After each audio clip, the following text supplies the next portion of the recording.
Good morning, Pilipinas. We're conducting our press briefing today in Panacan, and good morning to the ladies and gentlemen of the Panacan Press Corps. Good morning as well to the Malacanang Press Corps. Malacanang Press Corps, of course.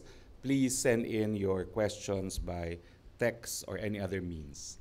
Let me begin with the good news. Good news for Davao Region. The Davao Region ranked as the second fastest growing economy region-wise in the country as it grew by 10.9% in 2017, backed by positive growth by the industry sector and by agriculture, hunting, forestry, and fishing sector.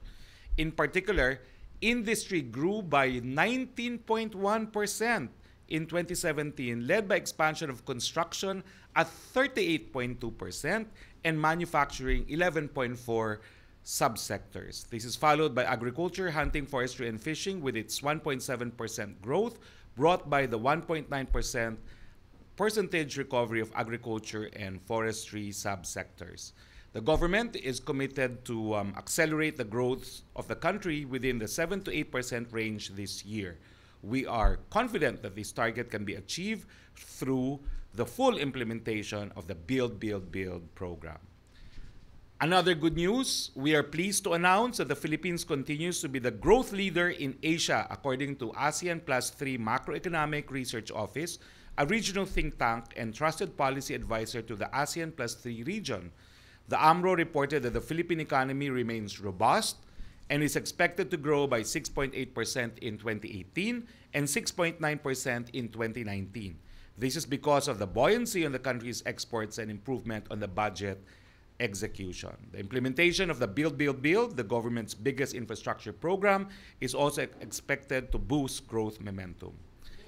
And third good news, we welcome the latest social weather station report showing that 1 out of 3 or 30% of Filipino families escape poverty. The Duterte administration, as we all know, has espoused inclusive, sustainable, and resilient growth. We have broadened access to free education, medicine, and healthcare and other basic services to ensure that our people directly benefit from the country's economic gains while reducing the vulnerability of families through our conditional cash transfer programs and employment facilitation and micro-enterprise projects. Questions? Panacan Press Corps first, alternating with Malacanang Press Corps. Who is our MC to ask the questions from Malacanang? Sorry nag-ano na ako, nag-start na ako without your intro. Good morning, Secretary. I'm Frances May Macapagat from the Philippine Information Agency. Ms. Ruth here will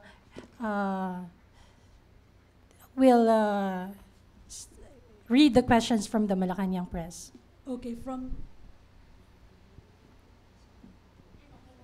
From Ms. Pia Ranada, Secretary, what are the diplomatic means the Philippines intends to pursue to deal with the new missile deployments in the Spratly, and what will be the end goal of these means? Is the Philippines going to file a diplomatic protest? It includes everything that's provided for in the UN Charter. That includes resort to diplomacy, resort to diplomatic protests if the DFA deems it fit, but it resorts to all forms of peaceful resolution of disputes, and of course, we capitalize on the fact that we have very good relationship with China.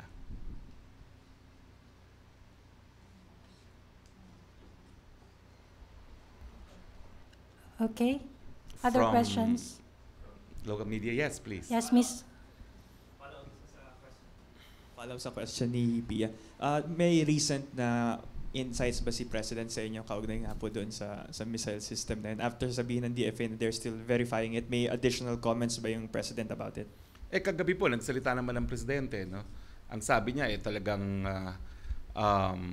sana po may nagawa yung nakalipas na administrasyon dyan dahil lang ang mga artificial na isla naman yan ay hinukay, ginawa at binuo nung panahon pa ng nakalipas na administrasyon, pero dinatna na po yan ng ating administrasyon. Hindi naman po tayo talagang nanunuro lamang, pero ang katunayan po, we've had to live with reality na naririyan na yan ang pumasok ang administrasyon nito.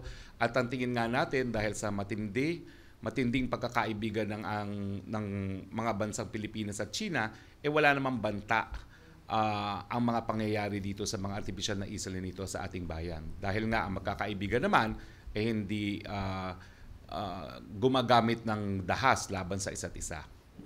Tapos, sir, nabanggit po ni President bakit hindi daw po, kumbaga, pinuntahan nung time ng administrasyong Aquino after nung ruling. Pero yung ruling daw po ata was released nung second week nung administration ni President Duterte. Correct po. Ano po ang tanong? Kasi parang sinasabi niya bakit hindi raw yung administrasyong Aquino yung nagpunta ron para manita to enforce yung ruling. Hindi po, ang sinasabi lang ni Presidente, talagang yung buong proseso po ng pagre-reclaim at pagtatapos ng islang yon, nagawa po yon sa administrasyon ng Presidente Aquino. Before we move to Alan of Inquirer, we go back to Ruth for another question from Malacanang Press. Okay, firstly, Attorney Roque, sir, may we know the latest pronouncement of the President on the 60 million deal with DOT and PTV? Kasi sabi ni Sap Bongo, yung investigation, andun na yung mga documents andun na sa table ni Executive Secretary Medialdea. That's still the latest. When I had my last press briefing last Thursday in Malacanang, I could only say that it was being investigated by the Office of the President. Well, now, kung gusto nyo mas maliwanag na eksplanasyon, nasa lamesa na po ni Executive Secretary ang lahat ng mga datos at pinag-aaralan po yan ni Executive Secretary. Sir, a follow-up lang from Ms. Leila of Inquirer, sir. Reports say Roberto Teo is still with TIEZA as private sector representative. Does the place of Halas consider this as a conflict of interest? Hindi po ako sigurado kung siya'y talagang nasa TIEZA pa, no?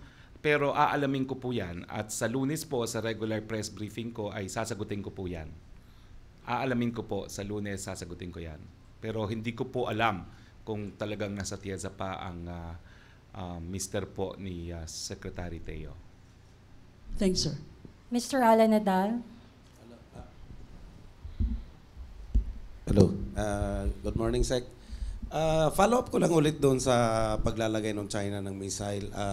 Are we not treating it as a threat sa atin or any other claimant countries? As I've said yesterday in my press release, we view this matter with concern.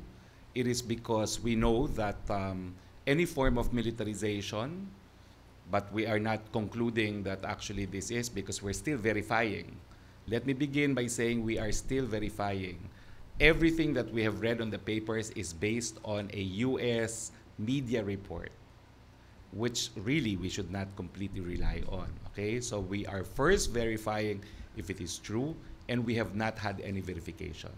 Number two, if it is verified, of course, we view it with much concern because any form of militarization of really the West Philippine Sea is worrisome given that it is one of the busiest sea lanes in the world. Okay, so that is our concern. It is a concern common to the international community. So has there been any effort to summon the Chinese ambassador to the Philippines? Hindi over pa po this matter? naman. Dahil lang sabi ko nga po, in-explore naman lahat ng diplomatic possibilities. Punta naman tayo sa Kuwait, sir. Ano na po yung pinaka-latest natin na doon sa Kuwait controversy po na na-involve yung ating embassy? Ang masasabi ko lang po ay marami pong usaping nangyayari ngayon, pero maraming mga bagay po na hindi naman po pwedeng isa-publiko sa ngayon dahil nakasalalay po ang safety ng napakarami nating mga mamamayan. So, konting pasensya lang po. Opo, last question. Yung MOU natin, sir, ano sa palagay ninyo tuloy-tuloy pa rin po ba ito? Ay, habang may buhay, may pag-asa. Next to ask question is Ms. Ayan Melihor of PNA. Good morning. Good morning, Sec. On the poverty incidents, it has lowered. Bumaba po. Yes, and then what is the Duterte administration is doing to further bring down the poverty incidents, and ano po yung mga programa ngayon na pinupush ng Duterte administration to really bring down the poverty incidence, especially in the countryside? Nako, napakadami po niyan. Nandiyan nga po yung ating build na talagang meron pong katumbas yung build. Ang tawag naman, jobs. No? Dahil siyempre, habang maraming proyekto, maraming hanap buhay na magagawa yan. No? Pangalawa po, ay nandyan din yung patuloy na implementasyon ng 4Ps. No? At meron pa nga tayong additional ngayon na binibigay sa mga 4Ps beneficiaries dahil nga doon sa train para maibsan yung epekto ng train. No? At binibigay na po yan ng ating DSWD ngayon, 200 pesos kada pamilya na miyembro po ng ating 4Ps. Sir, another question. There's a report that the land prices in Marawi are increasing.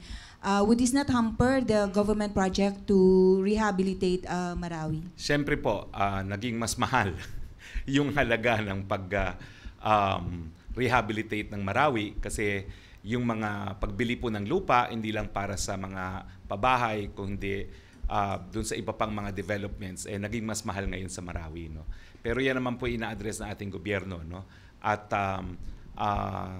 ang mahalaga naman po ay patuloy na umuusad yung rehabilitation ng Marawi at kung magkano man ang cost to rehabilitate ng Marawi, kakayanin po natin yan dahil ang pangako ng Pangulo, pababangunin po niya ang Marawi. Okay, last question from Okay. Ms. Ayan. Wala po bang policy ng Presidente just to prevent land speculation? Well, alam niyo po, meron naman tayong batas, no? Pwede natin na-exercise ang power of eminent domain. And the Supreme Court naman po kinilala na ang housing is properly within the coverage of eminent domain, no? Pero according to the Villar Law din po, kinakailangan ang cost of expropriation will be fair market value, no? So there will have to be determination of what the fair market value would be in Marawi. Dahil yan po nasa batas. Next to ask the question is Ms. Vina Araneta from ABS. Hello, sir. Sir, you already answered earlier na you will check kung nasa Tiaza pa si Mr. Bob Teo. Pero last May to po, during the presser of Secretary Wanda, she said na nasa Tiaza pa si Sir Bobby. Do you think, sir, na for delicadeza sake, he should resign or what do you think po about that? Kasi yun po yung mga sinasabi ngayon kay Secretary Teo, may conflict of interest daw po. Delicadeza is addressed to the public officer concerned, so Yes. it's not for me to answer that, no. I do not know if he is in Tiesa, and I do not know kasi may mga reports then that he was there during the time of previous administrations, Yes, sir. no. He was appointed daw Oo, po by so in fairness, he must have been appointed not by President Duterte, no. So kaya nga po hindi ako makakomento kasi hindi ko alam ang facts. And if we are talking about delicadeza, it's not for me to answer that question. It's for Secretary Teo to answer that. Sir, may timeline po ba, follow up lang po, may timeline po ba dun sa investigation ng Malacanang with regard to the 60 million peso TV ads? Wala naman pong timeline yan, pero marami naman pong presidents na naimbestigahan po ng Office of the President at umaksyon naman ng mabilis ang ating presidente. Okay, thank you, sir. Follow-up lang. Will the palace just examine documents or will the President ask DOT Teo to explain? Hindi ko po alam kung anong gagawin ni Executive Secretary, but that's up to the Executive Secretary who's conducting the investigation. So wala namang plano sa President to talk to Secretary Teo or... Ang investigation po is being conducted by the Executive Secretary, so the Executive Secretary will probably submit his recommendations to the President. Walang timeline, sir? Wala namang timeline, pero mabilis naman gumalaw ang mga tao sa Malacanang. I can assure you that. At nakita nyo naman, mabilis naman talaga gumalaw. Do we have other questions? Sir, another question from Panacan Press Corps pa rin. Panacanang o Malacanang? Panacan din. About ILO 151, last year na-promise si Secretary Bello na President Duterte will sign it. What is ILO 151? I'm sorry po, hindi ko memorize lahat yung mga ILO na yan. International Labor Organization. What is that? Yes, but what is 151? Did we not just do that with Executive Order 51? I am convinced that with Executive Order 51, the President has done all that he could do within his power to end illegal contractualization, to end Cabo, to end 555.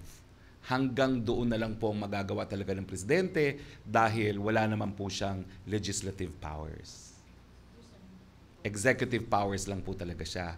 Kinakailangan po talaga ng pulisiya galing sa Kongreso.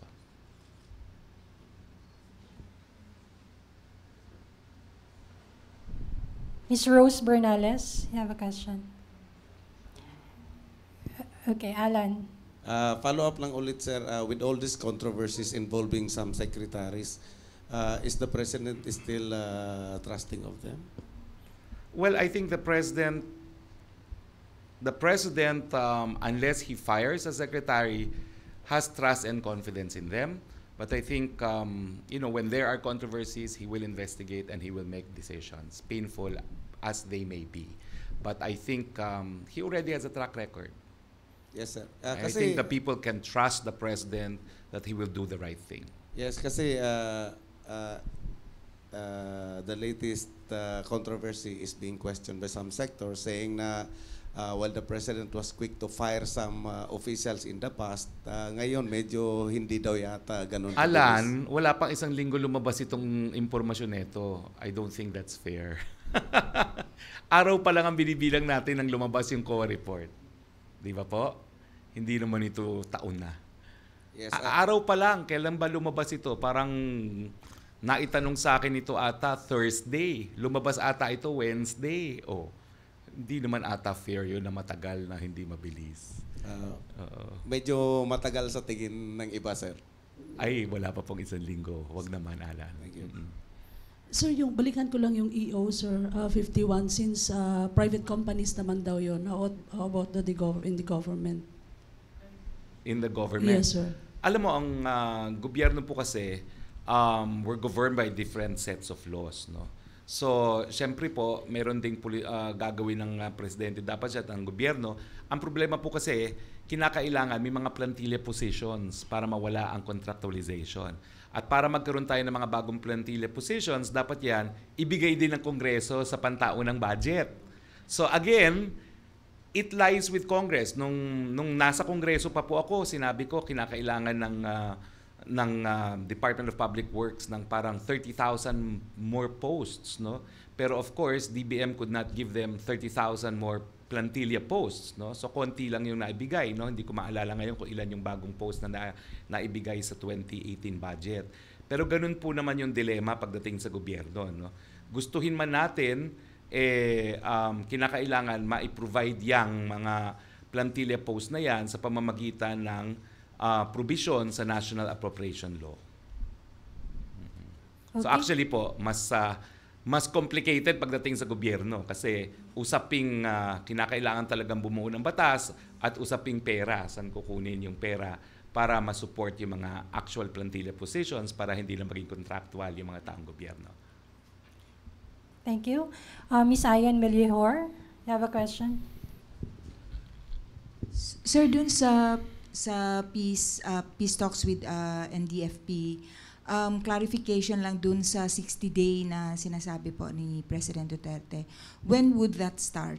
Mukhang wala pa pong acceptance naman na tuloy na ang NDFP talks, no? So kinakailangan po muna mag-agree yung parehong partido sa usapin na simula na yung usapin. Wala pa atang ganung kasunduan, pero I understand miski hindi pa pumapatak yung 60 days, may mga usaping tahimik na nangyayari naman.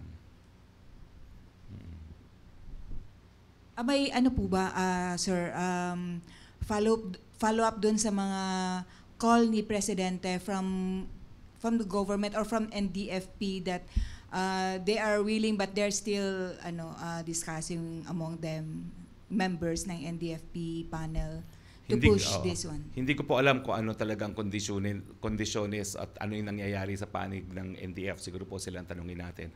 Ang alam ko lang po, busy si Secretary Bello dahil din sa Kuwait. And because he's head of the Philippine panel, he's also preoccupied.